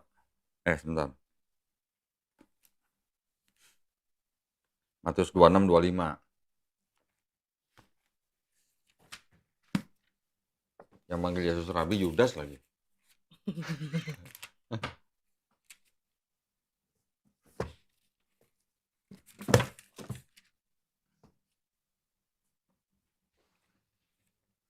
Iya bener. Pas Hah? mana Yudas yang hendak menyerahkan dia Yesus itu. disebut rabi kan? Bukan aku ya Rabi. Hmm. Engkau telah mengatakannya, kata Yesus. Sekarang kalau ada gospel yang ceritanya begini, kira-kira gimana? Kuning.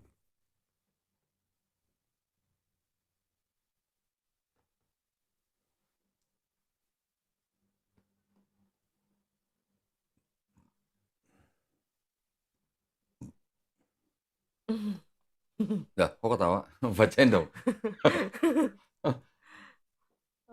Kalimat terakhir aja. Yang dari The Savior Love. Her more than all the this. Her-nya siapa? Her-nya itu Maria Magdalena. Mary Magdalene. Terus? More than all this. More than all disciples. And he kissed her often on her mouth. Dia mencium bibirnya. Orang Yahudi itu tradisinya sama dengan Islam loh. Bukan mahram, nggak boleh sentuhan. Orang kalau kebaktiannya dipisah laki perempuan, sama kayak Islam. Nah ini kalau sampai nyium bibir, berarti itu istrinya dong. lo yang ngomong kan. Ini hanya indikasi ya. Lagi pula kan kasihan kalau orang nggak boleh menikah.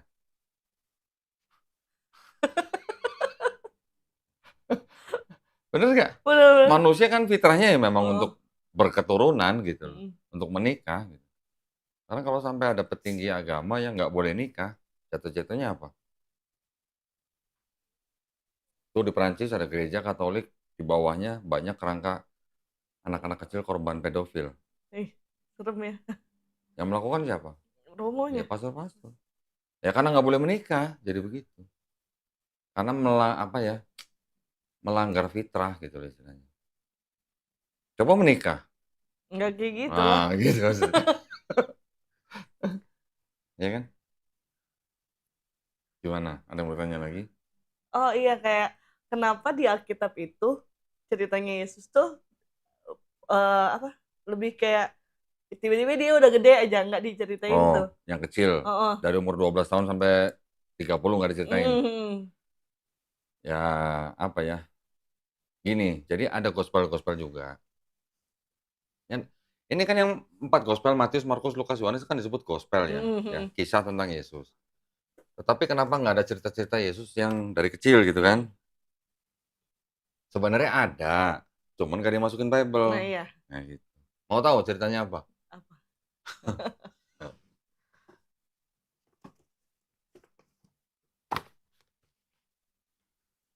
Ini ada gospel namanya The Protevangelium of James. Tapi kalau ini menceritakan tentang Maria. Ada The Infancy Gospel of Thomas. Nah, ini cerita Yesus waktu masih kecil. Ini nggak dimasukin dalam Bible sama gereja.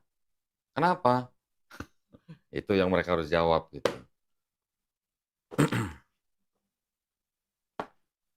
Di sini ceritanya Yesus juga membuat burung dari tanah liat. Ada nggak di Quran? Ada. Ada di sini ceritanya.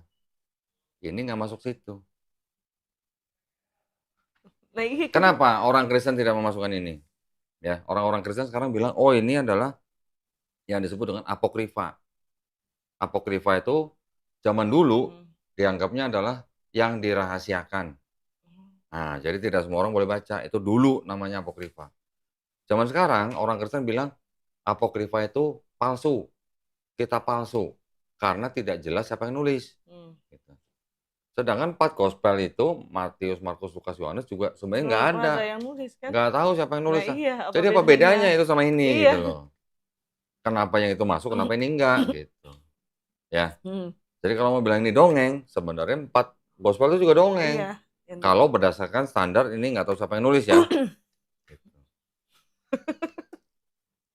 Oke. Ada lagi teori, ini teori ya. Ini bukan bagian daripada Bible. Ada orang yang menulis bahwa Yesus waktu kecil, bukan kecil lah istilahnya, remaja. Udah remaja lah, ikut salah seorang pedagang ke India. Berdagang. Ke India ya. Jadi sampai di India, akhirnya dia sampai ke Nepal, ke Tibet kalau nggak salah. Dia di sebuah wihara apa, diceritakan di situ, sampai akhirnya dia balik lagi ke Palestina, baru melayani setelah usia 30 tahun. Itu ada tulisan begitu. Ya, itu langsung disanggah lah sama gereja lah. Tapi akhirnya gereja sampai ngirim ekspedisi juga ke sana gitu. Ya, cari bahwa di sana katanya ada naskah gitu yang dulu katanya tentang Yesus itu dicari, ternyata nggak ada. Jadi gereja menyangkal gitu lah, gereja menyanggah. Tapi nggak lama setelah beberapa tahun ada lagi yang datang, dicari ketemu katanya. Tapi itu kan hanya apa ya namanya?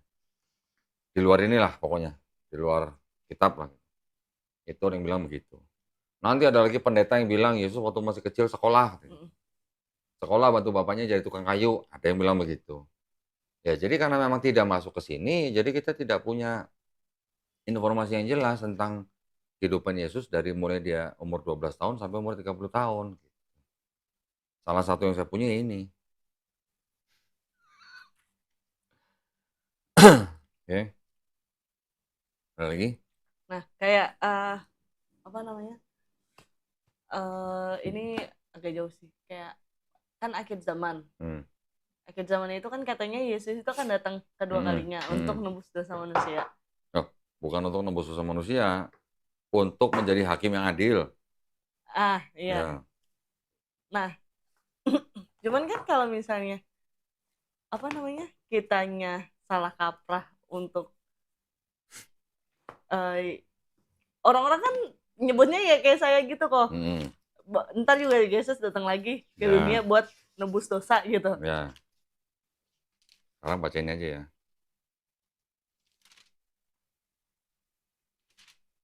Dari ayat 21 nih sampai 23 nih. Apa katanya? Bukan setiap orang yang berseru kepadaku, Tuhan, Tuhan akan masuk ke dalam kerajaan surga, melainkan dia yang melakukan kehendak Bapakku yang di surga.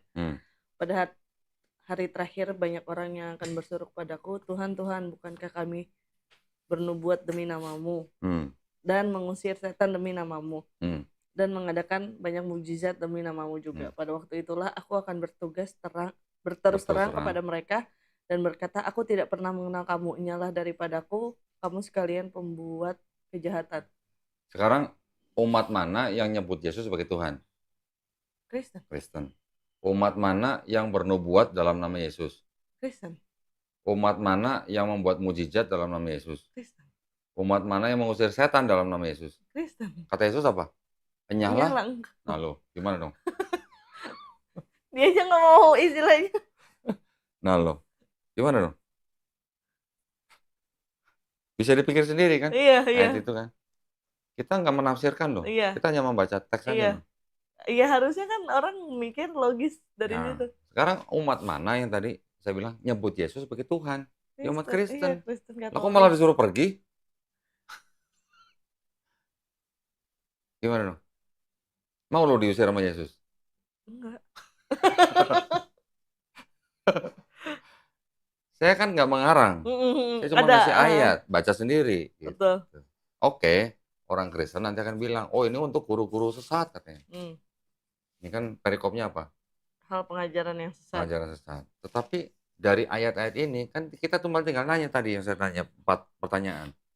Umat mana yang nyebut Yesus Tuhan? Umat mana yang membuat nubuat demi nama Yesus? Umat mana yang mengusir setan demi nama Yesus? Umat mana yang membuat mujizat atas nama Yesus? Iya, betul. Ya semuanya kan Kristen. Iya. Berarti kalau Yesus bilang enyala engkau pembuat kejahatan, berarti di mata Yesus kan yang tadi 4 pertanyaan berarti kan semuanya pembuat kejahatan. Iya, betul. Menyebut Yesus dengan Tuhan. Gitu. Padahal kan di istilahnya perjanjian lama aja Tuhan kan nggak mau jadi manusia. Iya. Kalau omongan saya kira-kira nggak masuk akal, silakan disanggah. Enggak, tapi emang benar itu. Makanya banyak kok bersimpang. Kontradiksi lah gitu ya. Bersimpangan gitu antara perjanjian lama dan baru gitu.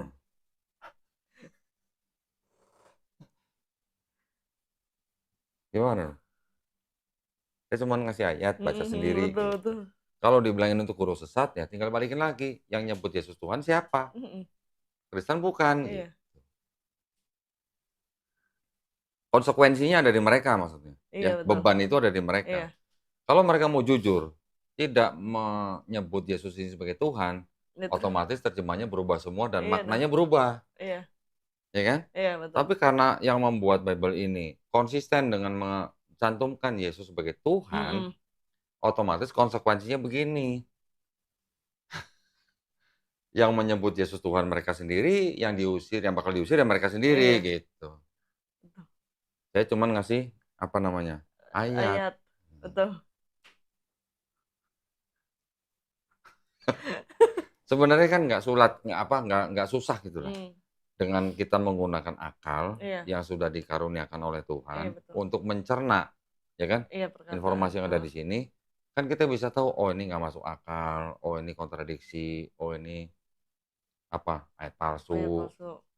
Dengan akal kan kita bisa sebenarnya mikir, oh ini sebenarnya tidak bisa dipercaya gitu lah. Ya, artinya unreliable maksudnya.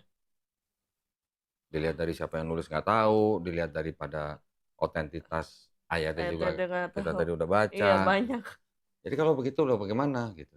Tetapi bukan berarti di dalam sini semuanya ditolak ya. Iya, betul. Masih ada pesan-pesan yang ada kesesuaian dengan Islam. Iya. Kita buka ini. Ulangan. Kalau di perjanjian lama banyak yang mirip dengan lebih Islam. Banyaknya kayaknya yang di perjanjian lama, Diko. Iya nih. Ulangan 6 ayat 4. Dengarlah hai orang Israel, Tuhan itu Allah kita, Tuhan itu Esa. Kasihilah Tuhan Allahmu dengan segenap hatimu dan dengan segenap jiwamu dan dengan segenap kekuatanmu. Dengarlah hai bangsa Israel kan. Iya. Itu bahasa Ibraninya gini. Shema Israel. Iya. Adonai Elohenu, Adonai Adonai Ehad. Ahad. Ya. Ehad. Heeh. Kul huwallahu Ahad. ahad. Sama nggak Ehad sama Ahad? Sama. Sama. Nah, itulah kesesuaian di dalam. Masih ada kesesuaian lah gitu ya. Mhm. Adonai Elohenu, Adonai Ehad. Kul huwallahu ahad. Sama. Nah, ini kan dianggap sebagai perkataan Musa. Iya. Pesan Nabi Musa kepada bangsa Israel. Iya. Ya. Perintah gitulah. Perintah. Betul. Yesus di sini juga sebenarnya masih mengulang apa yang dikatakan Nabi Musa.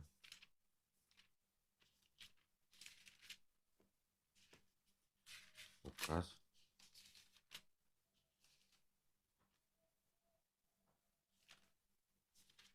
12 29 ayat 29. Jawab Yesus, hukum yang terutama ialah dengarlah hai orang Israel, Tuhan Allah kita, Tuhan itu Esa. Sama nggak? Sama. Berarti kan Yesus cuma mengulang apa kata Nabi Musa. Iya betul. Yesus kan juga bilangnya apa? Aku datang bukan untuk meniadakan hukum Tuhan. Taurat. Iya betul. Ya kan? Lebih mudah langit dan bumi hancur daripada satu iota dihilangkan. Iya betul. Betul kan? Matius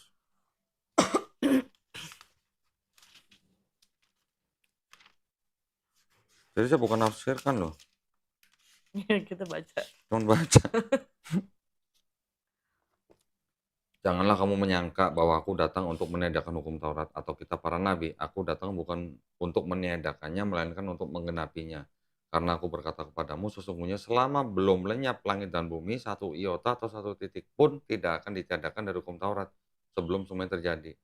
Satu iota itu satu huruf yang paling kecil di dalam aksara bahasa Ibrani. Jadi masih mudah kiamat daripada satu iota dihilangin Iya gitu. betul. Nah, kalau Yesus tidak meniadakan hukum Taurat, berarti kan Yesus nggak makan babi. Ya kan? Masih mengatakan bahwa Tuhan Allah, Tuhan kita Esa. Iya. Tuhan bukan manusia, Iya. Tuhan bukan anak manusia. Yang menuhankan Yesus ini, berarti kan gimana? Nggak memahami ayat ini atau gimana? Nggak memahami, melenceng dong. Berbeda kan? Berbeda. Nah, itu yang terjadi dengan Kristen. Kenapa mereka bisa berbeda? Karena mereka masih sangat kental dengan ajaran-ajaran paganisme, sistem-sistem paganisme. Ya, mungkin makanya hari kelahiran Yesus itu jadi tanggal 25 Desember itu juga salah satu dari paganisme. Kalau mau belajar paganisme di dalam Kristen, ini ada bukunya nih. Yang nulis orang Kristen loh nih. Anak misionaris nih. Dia sebutnya apa? The paganism in our. Iya. Jadi agama dia sendiri kan. In our Christianity. Ini banyak banget ini. Belum lagi nanti yang ini. Nah, ini tadi nih. The world 16 crucified saviors. Jadi apa nih? 16 juru selamat dunia yang disalib. Christianity before Christ, kekristenan sebelum Kristus. Berarti udah ada konsepnya. Gitu. Ini ada 16 yang dianggap sebagai juru selamat yang disalib. Berarti kalau gitu kisah Yesus disalib untuk menebus dosa manusia bangkit dari ketiga. Apa bedanya itu? Bukan apa bedanya. Berarti kemungkinan besar meneruskan tradisi meneruskan ini. Tradisi gitu. itu. Meneruskan kepercayaan seperti ini.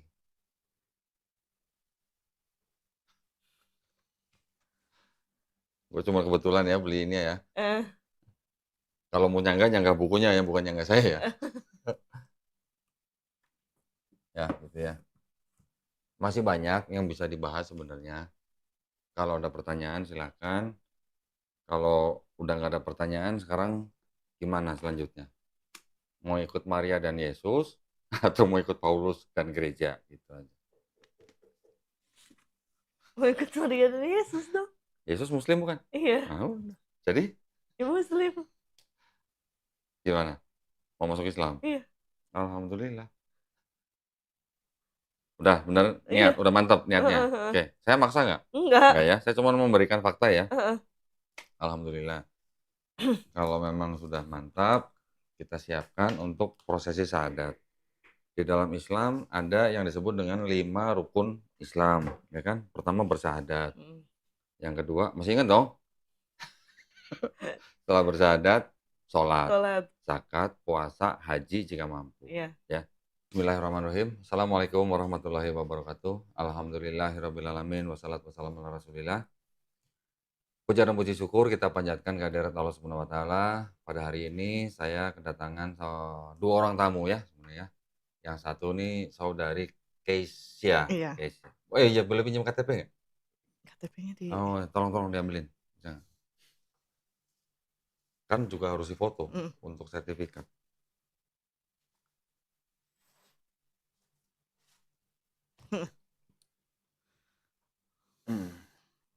Ini KTP apa paspor? KTP. Ah, nih. Coba saya pinjam. Oh.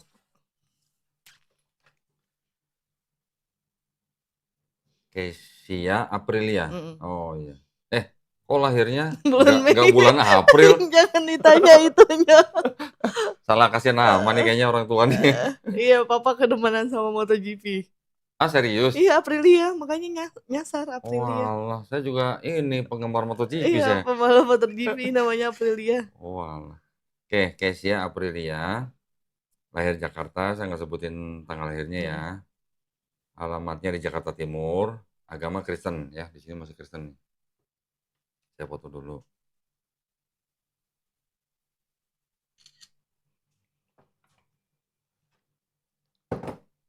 Udah pakai hijab jadi ke Cina. Alhamdulillah pada hari ini saudari Kesia Aprilia menyatakan dirinya untuk mau memeluk Islam. Ya, betul? Betul. Sebelum kita mengucapkan 2 kalimat syahadat, saya ada 3 pertanyaan. Okay. Yang pertama, apakah Kesia ini mau masuk atau memeluk Islam ini atas kemauan sendiri atau paksaan dari orang lain? Enggak, kemauan sendiri. Kemauan sendiri? Iya. Apakah saya memaksa? Enggak. Enggak ya. Apakah Kesia ini masuk karena orang? Enggak. Bukan. Karena keyakinan sendiri Iya. ya. Oke.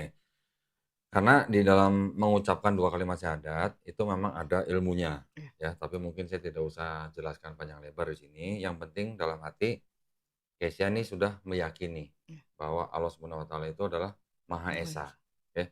Dan Nabi Muhammad SAW adalah utusan Allah. Itu saja sebenarnya yang paling penting. Nanti ada bagian-bagian lain, nanti harus jujur, harus meyakini, harus menerima, harus ikhlas. Dan kurang lebih seperti itulah ya. Nah, yang kedua, apakah Kesia masih ada orang tua? Masih. Kira-kira apakah orang tua akan menentang? Enggak. Udah sebelumnya juga sudah tahu semua? Udah tahu semua. Alhamdulillah. Yang ketiga, di dalam Islam ada syariat, ya. Setelah nanti kita bersyahadat, ada sholat, zakat, puasa, haji jika mampu. Oke. Apakah Kesia berjanji untuk melaksanakan syariat ini? Janji? Oke, alhamdulillah. Jadi tidak ada yang bisa menghalangi Kesia untuk memeluk Islam ya saat ini ya. Sudah pernah dengar 2 kalimat syahadat dalam bahasa Arab? Sudah. Saya akan tuntun nanti dalam bahasa Arab kata per kata. Nanti kita lanjutkan dengan terjemahan bahasa Indonesianya. Oke. Ya, kita mulai ya. Bismillahirrahmanirrahim. Asyhadu alla ilaha illallah wa asyhadu anna Muhammadan Rasulullah. Aku bersaksi tiada Tuhan selain Allah. Dan aku bersaksi Nabi Muhammad adalah utusan Allah. Alhamdulillah. Sah ya, saksi? Sah ya? Alhamdulillah. Allahu Akbar. Selamat ya buat Kesia. Sekarang Kesia sudah menjadi seorang muslim. Dan boleh saya sampaikan di sini bahwa ketika seorang yang belum muslim terus dia masuk Islam, insya Allah dosa-dosanya Kesia dari mulai akil balik sampai hari ini dihapuskan. Ya, insya Allah ya. Tapi nanti Islamnya harus baik ya. Tetapi kebaikan yang pernah dilakukan oleh Kesia dari akil balik sampai hari ini, insya Allah tidak dihilangkan. Tetap dicatat sebagai pahala kebaikan. Alhamdulillah ya. Alhamdulillah. Keren nggak? Iya. Yang dosa dibuang, Mhm. yang baik tetap dicatat Iya. sebagai pahala kebaikan ya. Dan boleh juga saya sampaikan bahwa, setiap bayi yang lahir sebenarnya dia fitrahnya, tahu ya fitrah Mhm ya, mhm. adalah seorang muslim. Mmm. Karena muslim adalah orang yang berserah diri hanya kepada satu pencipta, ya. Bayi loh ya. Iya.